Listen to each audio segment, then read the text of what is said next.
அனைவருக்கும் வணக்கம். அமேசான் காடுகள் சொன்னோன்னே ரொம்ப திகிலாக இருக்கு இல்லையா? உலகத்தோட நுரையீரல்னு சொல்லப்படுது. இப்படிப்பட்ட அமேசான் காடுகள் முழுமையாகவே தென் அமெரிக்காவில் அமையப்பட்டிருக்குது. இந்த காடுகள் தென் அமெரிக்காவில் அமையப்பட்டிருந்தாலும் இந்த காட்டோட 60% பிரேசிலில் அமைஞ்சிருக்குது. இந்த காட்டோட இன்னொரு தனிச்சிறப்பு என்னென்னா, அமேசான் காடுகள் 55 லட்சம் சதுர கிலோமீட்டர்களை உள்ளடக்கியது. உலகத்திலேயே இரண்டாவது நீளமான நதி அமேசான் நதி தான். உலகத்தில் முதல் நீளமான நதி நைல் நதி 6650 கிலோமீட்டர். அதுக்கு அடுத்தபடியாக நம்ம அமேசான் நதி 6400 கிலோமீட்டர்களை வச்சு உலகத்திலோட இரண்டாவது மிகப்பெரிய ஒரு நீளமான நதியாக இருக்குது. அது போக நமக்கு அமேசான் காடுகள்னாலே நமக்கு ஞாபகத்துக்கு வர்றது விஷப்பூச்சிகள், விஷப்பாம்புகள், வினோதமான உயிரினங்கள், நம்ம மனிதர்கள் அழிஞ்சதாக சொல்லக்கூடிய பல்வேறு உயிரினங்கள், தாவரங்கள், 100 அடி 150 அடி நீளமுள்ள மரங்கள், இதான் நமக்கு ஞாபகத்துக்கு வரக்கூடியது. இப்படிப்பட்ட இந்த அமேசான் காடுகளில் 300க்கு மேற்பட்ட பாம்பு இனங்கள் வாழ்கிறதா விஞ்ஞானிகள் சொல்கிறாங்க. 400க்கு மேற்பட்ட பாலூட்டி இனங்கள், 25 லட்சத்திற்கு மேற்பட்ட பூச்சி இனங்கள், 1000த்திற்கு மேற்பட்ட பறவை இனங்கள், 40,000த்திற்கு மேற்பட்ட தாவர இனங்கள் இந்த அமேசான் காடுகளில் காண்றதா விஞ்ஞானிகள் சொல்கிறாங்க. இந்த அமேசான் காடுகளில் ஒரு முறை மழை பெஞ்சிச்சுனாக்க அந்த மழை தண்ணி முழுமையாக நம்ம பூமியை சென்றடைகிறதுக்கு 10 நிமிடங்கள் ஆகுமா. ஏன்னா அந்த அளவு மிக அடர்த்தியான காடுகள், அவ்வளவு பெரிய ஒரு நீளமான ஒரு அடர்த்தியான ஒரு காடு தான் அமேசான் காடுகள். இதனால தான் இந்த அமேசான் காடுகள் உலகத்தோட நுரையீரல்னு சொல்லப்படுது. மனித வாழ்க்கைக்கு, உயிரின வாழ்க்கைக்கு தேவையான 20% ஆக்சிஜனை இந்த அமேசான் காடுகள் மட்டும் நமக்கு பூமிக்கு அளிக்குது.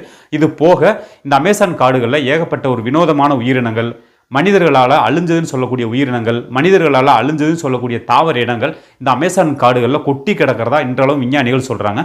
நமக்கு அமேசான் காடுகள்னால ஞாபகத்துக்கு வர்றது விஷப்பூச்சிகளும் பல்வேறான பாம்புகள் தான் நமக்கு ஞாபகத்துக்கு வரும்.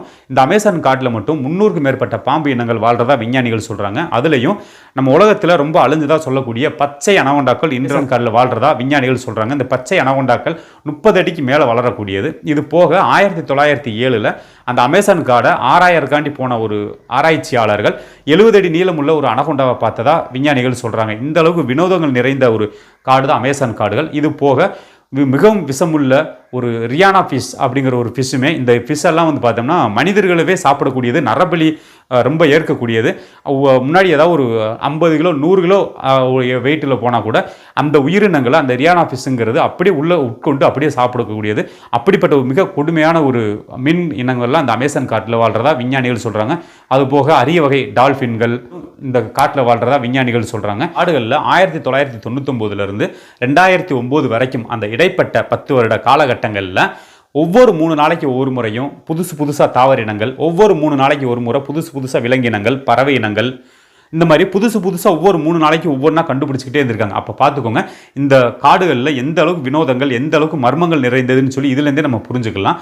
அது போக இன்னைக்கு உலகத்தில் நம்மலாம் சாப்பிட்டுக்கிட்டு இருக்கோம் இல்லையா, சாப்பாடு, அந்த காய்கறிகள் 80%க்கு மேலான காய்கறிகளோட தாயகமே அமேசான் காடுகள்.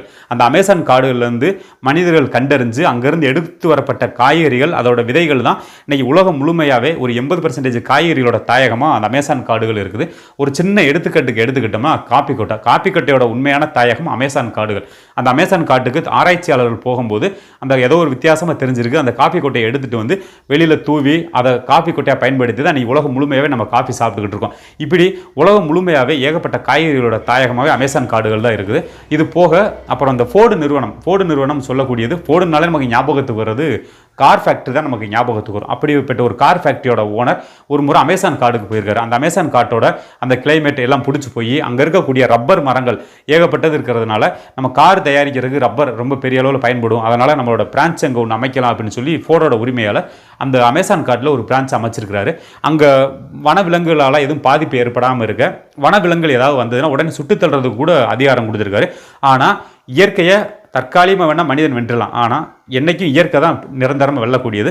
அங்கே இருக்கக்கூடிய பூச்சி இனங்கள், அந்த கொசு வகைகள்லாம் மனிதர்களை, அந்த ஃபோர்டு கம்பெனியில் உள்ள வேலை பார்க்கக்கூடிய மனிதர்களை தொடர்ந்து தாக்கி பல்வேறு வகையான நோய்களுக்கு உட்பட்டு இப்போது அந்த ஃபோர்டு நிறுவனத்தை அமேசான் காடுகளில் மூடுனதாக சொல்கிறாங்க. இன்றளவும் அந்த ஃபோர்டோட நிறுவனத்தோட அங்கே கட்டடம் பாலடைஞ்சு போயிருக்குது. இது போக அந்த அமேசான் காடுகளில் சுடுதண்ணி ஆறு, நம்ம உலகத்திலே எங்கேயுமே காண முடியாத ஒரு சுடுதண்ணி ஆறு. அந்த சுடுதண்ணி ஆற்றுல எப்போயுமே வருஷத்தில் 365 நாளும் தண்ணீர் போய்கிட்டு இருக்கிற ஒரு இதுதான். அங்கே 70 டிகிரியிலிருந்து 100 டிகிரி வரைக்கும் அந்த இப்படி ஒரு சுடுதண்ணீர் ஆறும் அந்த அமேசான் காட்டில் ஓடுறதா சொல்லப்படுது. அமேசான் காடுகளில் முழுமையாகவே மழைக்காலங்கள் தான். அங்கே மற்ற இந்த இலையுதிர் காலங்கள், கோடை காலம், குளிர்காலம், இந்த மாதிரி காலங்களுக்கு வேலையே கிடையாது. முழுமையாகவே அங்கே மழை காலங்கள் தான்.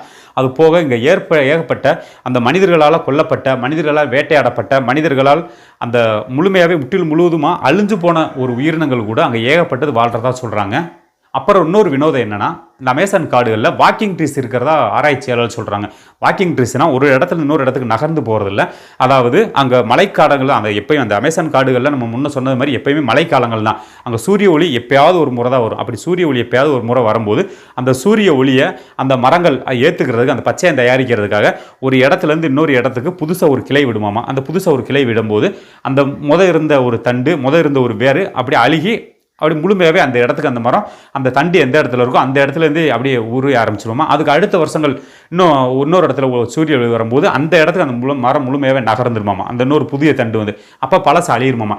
இந்த மாதிரியான ஒரு வாக்கிங் ட்ரீஸும் அந்த அமேசான் காடுகளில் இருக்கிறதா விஞ்ஞானிகள் சொல்கிறாங்க. இப்படிப்பட்ட ஒரு வினோதங்கள் நிறைந்த, இப்படிப்பட்ட ஒரு மர்மமான, இப்படிப்பட்ட ஒரு அரிய வகை உயிரினங்கள் இருக்கக்கூடிய அமேசான் காடுகளை முழுமையாகவே மனிதர்களாகிய நாம் பாதுகாப்பது அத்தியாவசியமான ஒன்று. ஏன்னா இன்றைக்கி மனித வாழ்க்கைக்கு மட்டும் இல்லை, உயிர்கள் வாழ்க்கைக்கு தேவையான ஆக்சிஜனை 120% ஆக்சிஜனை கொடுக்கக்கூடியது அந்த அமேசான் காடுகள் தான். இன்றைக்கி நம்ம குடிச்சிக்கிட்டு இருக்கிற நீரில் 10%லேருந்து 15% வரைக்கும் கொடுக்கக்கூடிய ஒரு காடுகள் அந்த அமேசான் காடுகள். இப்படிப்பட்ட ஒரு சிறப்பு வாய்ந்த அமேசான் காடுகள் இன்றைய அளவு மனிதர்களால் ஒரு வேட்டையாடப்படக்கூடிய ஒரு சூழ்நிலை இருக்குது. இது போக அங்கே உள்ள உயிரினங்கள் ரொம்பவும் அழியக்கூடிய சூழ்நிலையே இருக்குது. இப்படிப்பட்ட ஒரு ஆச்சரியம் உள்ள இந்த அமேசான் காடுகளை பாதுகாக்க வேண்டியது ஒவ்வொரு மனிதர்களோட